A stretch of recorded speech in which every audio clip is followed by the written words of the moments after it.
Yo, what's going on, NCG gang, man? I'm back with another reaction video, man. Y'all see what we got, man. We got biggest changes in AP poll week 2. Plus looking ahead to Texas versus Michigan. Oh my God. I ain't gonna lie. What y'all think? Who y'all think gonna win it? I ain't gonna lie, Texas gonna put belt to ass. Texas is gonna put belt to ass. I ain't gonna lie, I got Texas in that matchup. I ain't gonna lie. But in this video, man, they gonna go over the AP poll week 2. Deion Sanders press conference. Shadur Sanders and Travis Hunter talk. You feel me? And some other shit. You know what I'm saying? But we're gonna get right into the shit. Let's do it. Breaking news here on SportsCenter. We have the new AP. Hold up. We're gonna start this right here. College football rankings, AP poll top 10. Okay. We have Georgia 1-0. Ohio State 1-0. Got okay. We got Michigan at number 10. Missouri, Penn State. Like, ain't none of these teams better than Alabama. So I think, me personally, I think Alabama should be number 1. Georgia number 2. No, actually Texas number 2. Georgia number 3. You feel me? I ain't gonna lie, Miami gonna get up in there too. Miami gonna get up in there. They gonna get up in there. I ain't gonna lie. They gonna get up in there, bitch. Poll top 25. Florida State out. Notre Dame moves They got up. Alabama of course, no number surprise 4. there. What The the fuck? Seminoles tumble from number 10 to completely out of the poll after losses to Georgia Tech and last night to Boston College. The Irish Yeah, I knew that was out that into bitch. the top 5 after a road win over Texas A&M, and Oregon fell from 3 to 7 after a closer than expected win over Idaho. Let's say hello now to Dan Orlowski, and you're looking at that top 10. Obviously, this is breaking news just coming in. What's your reaction? It's good to see Notre Dame in the top 5. I think that win, just in Yeah. control Yeah, of yeah. the football game down at Texas A&M spoke volumes. Texas and Michigan play this weekend, so one of those 2 top 10 teams is. Hey, we on that. Hey, we on that game. Ooh.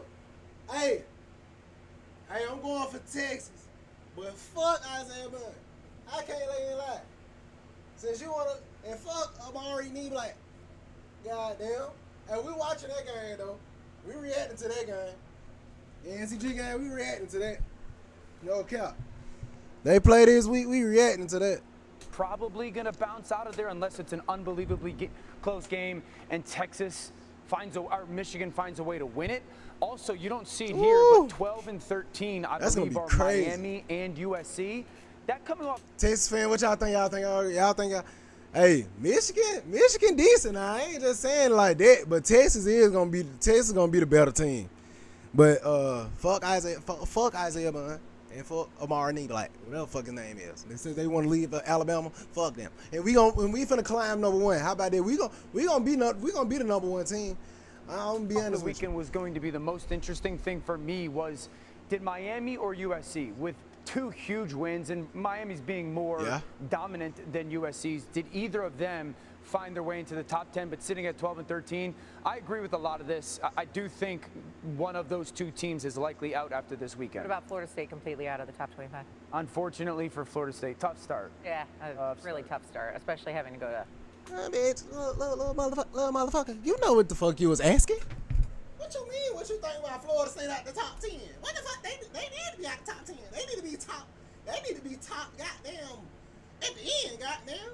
They don't need to be nowhere top nothing. Losing to Boston College, they lost to some nerds. What the fuck? Hell no. What the fuck, bro? What kind of question is that, bro? So what you think about Florida State not in the top 10 anymore? What? Ireland and back. Okay, let's move to what's happening this upcoming weekend as we go to the Big 12 here, because Colorado took down North Dakota State in week 1. Now they'll reemerge as a Big 12 member, facing off against a former Big 12 school in Nebraska. Here's Deion Sanders on what is. Man, god damn! I knew I was gonna hit. I motherfucking knew I was gonna get hit with an ad. Oh yeah, hey, I still want that Alabama goddamn collar shirt too.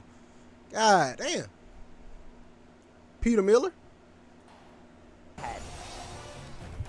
That has a lot to do with the quarterback and getting the ball out of there and understand what's coming, what the defense presents. Deion Sanders so checking us goddamn and cool. putting us in the right situation. It has a lot to do with that as well.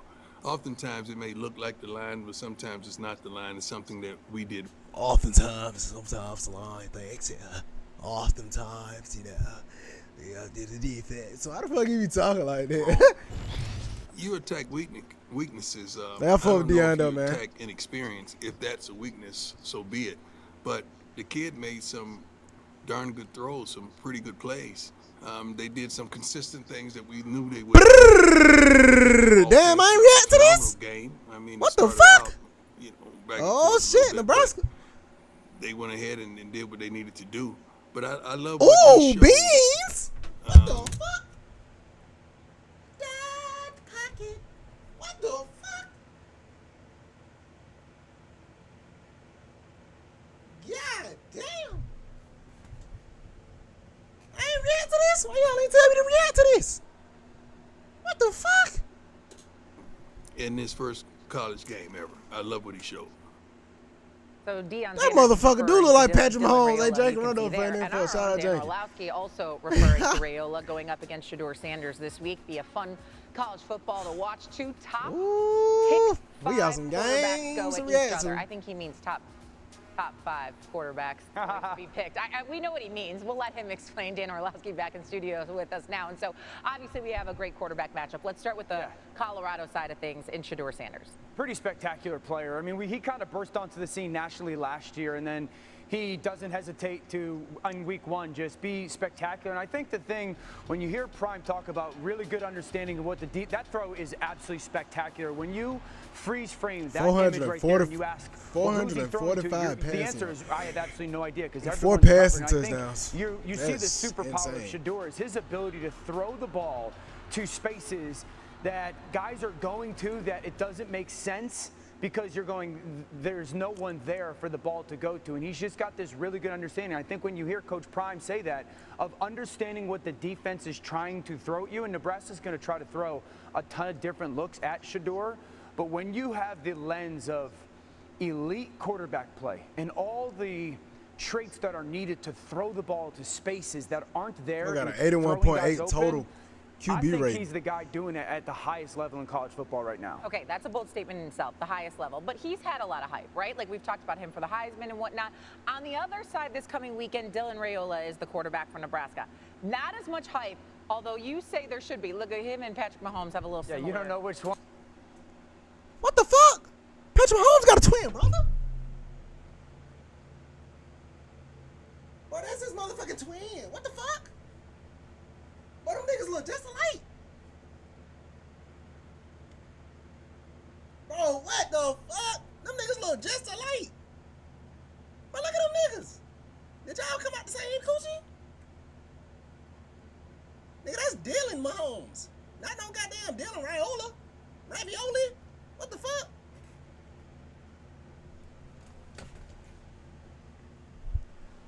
They got a twin brother? One's which? Yeah, a little similar thing going on here. And you actually played with Dylan's dad. Yeah, I've known Dylan since he came out of the womb. His dad was a all-pro center in Detroit. And so Dylan, we've known Dylan for a long time. You could tell he was going to be a special athlete from a very early age. He all of a sudden, he number 15. What the fuck? His dad, that's crazy. Probably 4 or 5 years ago, sent me video of him playing baseball, and I responded back to his dad. And yeah, said, he wow, played baseball. What the fuck? And I said he's going to be a top. Hey, Dylan Ravioli, Dylan Ravioli dad. Do you have something that you want to tell us? Did you go clap Patrick Mahomes' mother?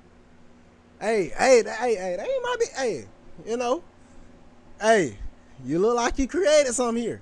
You know what I'm saying? Hey, 10 pick in either sport. And I think you saw a little of the element early on last week. I see what you did there. I see what you did. It's his first collegiate start. He's uniquely wired character-wise to handle the situation. He's got tremendous physical talent to make some of the throws that, again, there's not a ton of people on the planet that are going to attempt then, let alone be able to pull them off. And so Shedeur absolutely has the upper hand in this week's matchup. This young man is going to has the chance to carve out a name for himself on the national stage. and I will bank on him doing it. He is a unique talent when it comes to that position. Can I push back for a minute? I mean, you in your tweet said these two quarterbacks, Shador and Dillon, might go top 5 in the NFL draft. I don't even know that those two schools have combined for 5 wins over the last year. I mean, they have to equate to W's on the field as well. You still have that I think much Nebraska is going to be really good. I do, in Dylan Raio's time. I think Colorado is going to be a much improved football team when it comes to, at the end result, wins and losses. The #1 pick of this year's NFL draft, Caleb Williams, I think won 5 games last year at USC. So wins certainly matter, but the NFL at that position always drafts on traits more so than wins and losses. Hey, this is good for the Big 12. True, These are true, two former true, Big 12 true. teams coming back together now, back in the Big 12. Nebraska and Colorado. Can't wait. Dan Orlowski, thank you so much. What's this? Athletic ducks. I mean, to Nick Saban. Nick Saban. Damn. I had to skip it.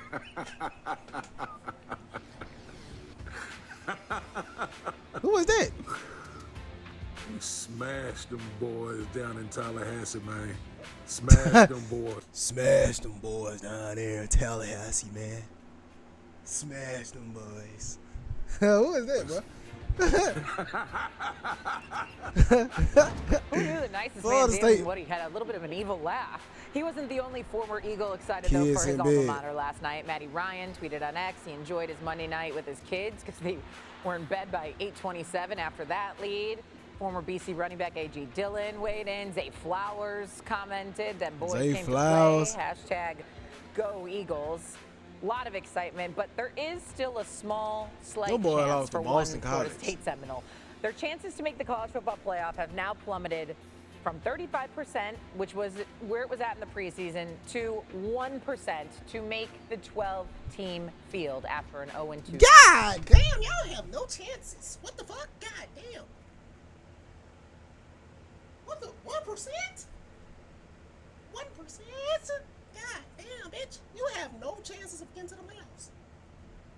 How y'all go from y'all went from undefeated last year to 1%? Well, what the fuck?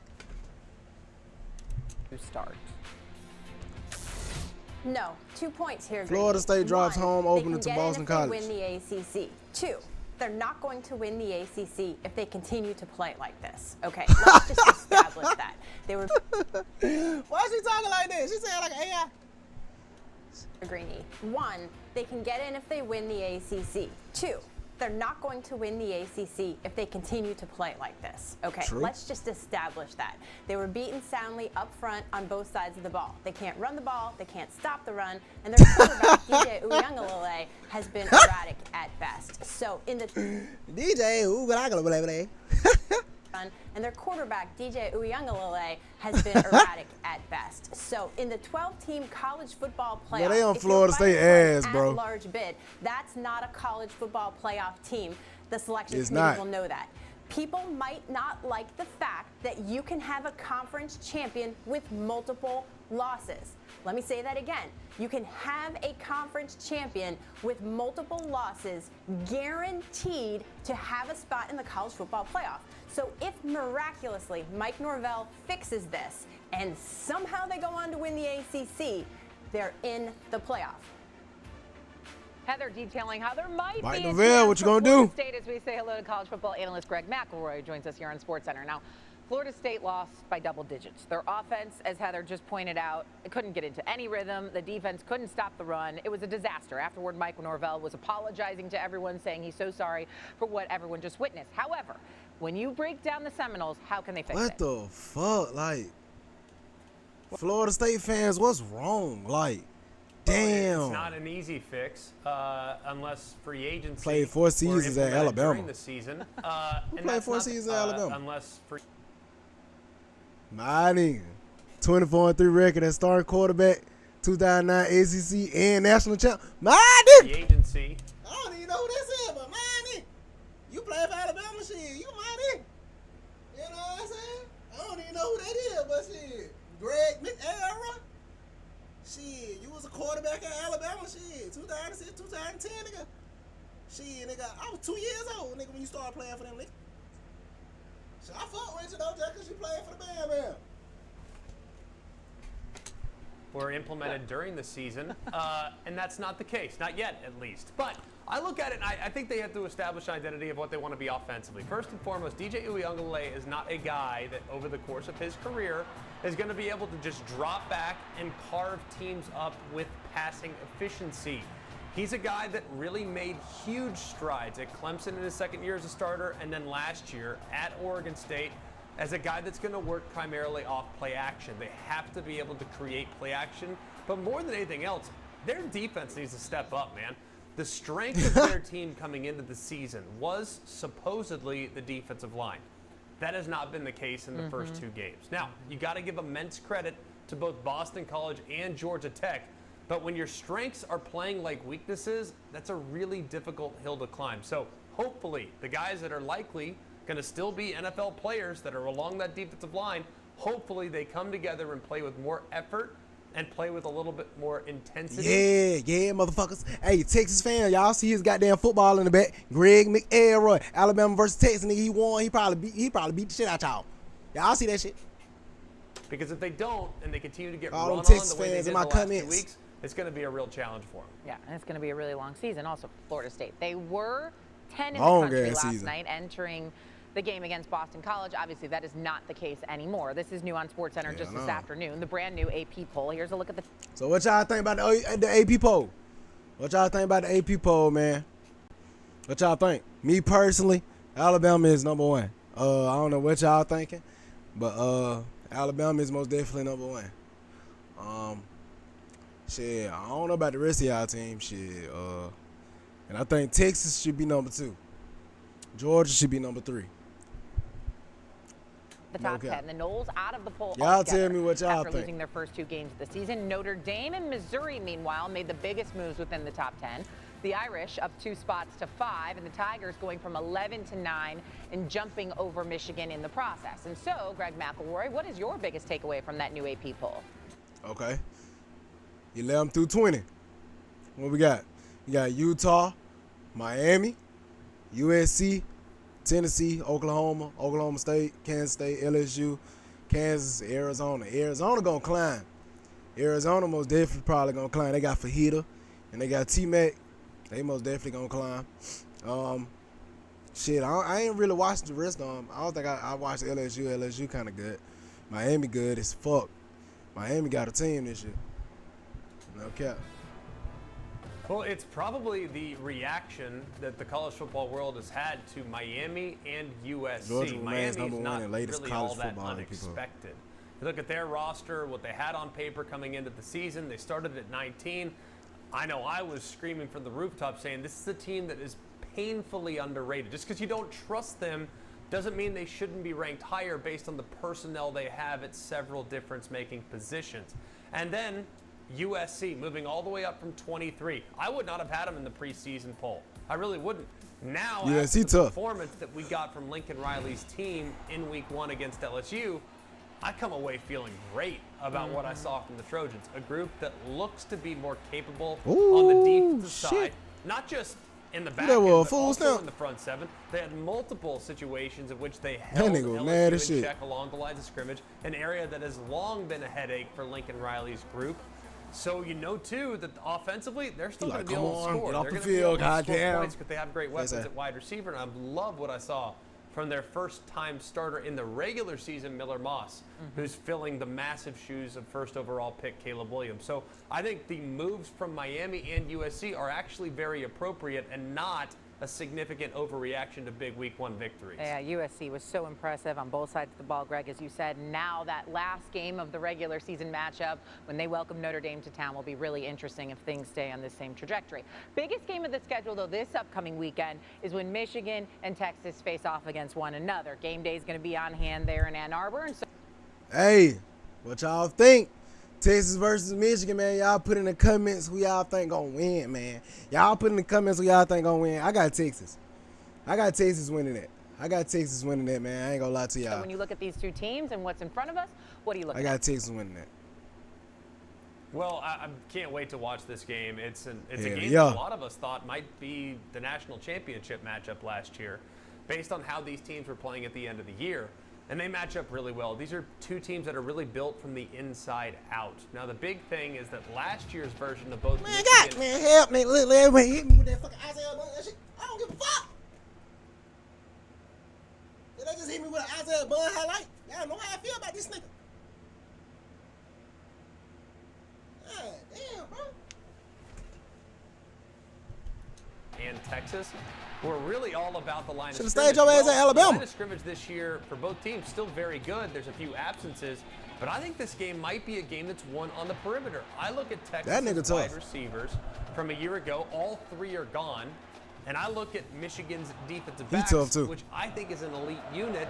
You have some relative inexperience at Texas. They've all played a lot. Michigan secondary, Power 5 schools. Michigan secondary, but they haven't played a lot together. They looked really good in week 1 against Colorado State. Now you're going against one of the best secondaries in the sport, led by future first-round. NCG game, that shit gonna be tough. Texas wide receiver versus Michigan secondary. Oh my God, Pick a corner, Will Johnson. How will Steve Sarkisian find favorable matchups against that back end? So I think this was a game, had they played it last year, would have been decided along the line of scrimmage. This year, though, if it goes Texas's way, it's probably going to be decided on the perimeter, which is where they want it with their athleticism at wide receiver. This is a huge matchup. Texas is the first top 5 non-conference opponent to visit Michigan since 1991. Derek Jeter's going to be there. Matthew McConaughey's going to be there. It's going to be a star-studded event. Greg McElroy, thank you for the insight as always, buddy. That game gonna be tough, man. It's gonna be a turn game. It's gonna be a turn game, man. Hey, if y'all made it to the end of this reaction video, man, y'all put in the comments who y'all think gonna win, man. Texas or Michigan, man. Y'all put in the comments, man. Y'all make sure y'all like the video, man. Y'all keep pressing that subscribe button for more ESPN college football content, man. You know what I'm saying? And I'm out, bro. No cap, man. Let's go.